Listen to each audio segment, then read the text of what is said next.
Hi, welcome to the University of Maryland for those who are new. I'll talk a little bit about our research. I use the word "our" because I'm very grateful for the students in our lab. Without them, this work would definitely not be done. And our lab managers, and our lab manager Ruth is here. You can see pictures of them, some of them over the years. What we work on is looking at how human activities have changed the geochemistry of the Earth's surface. So, in simple terms, if I was talking to somebody in our neighborhood, I'd say we work on water quality. But just like you guys study rocks and how rocks are recorders of Earth's geologic history, we can look at water and look at the chemistry of water over the last 100 years or so, tell about the changes on the Earth's surface. And a few of the questions, we've worked on different things. So early on, we looked at, we quantified rates of warming in streams and rivers in the United States and around the world.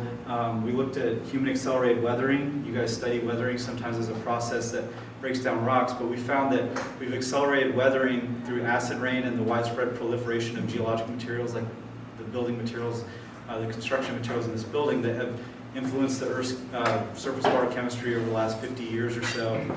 And then at the end, one of the things we're very passionate about now is looking at the salinization of fresh water, which was once thought to be an issue in the Middle East and Australia and places like that, and we're discovering that it's a very important issue in our region and elsewhere in the United States and having very important consequences for drinking water.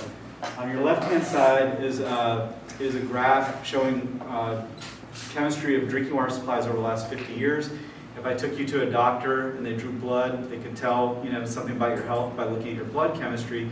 We can look at the chemistry of water over the last decades to tell something about the salty diet that's fed, the hardening of the watershed, and all kinds of chemical changes. Okay. The last part is the student projects, and our students do monitoring at all different kinds of levels to work on their own types of questions, not just these. So if you get a chance, go meet them. Okay, thank you.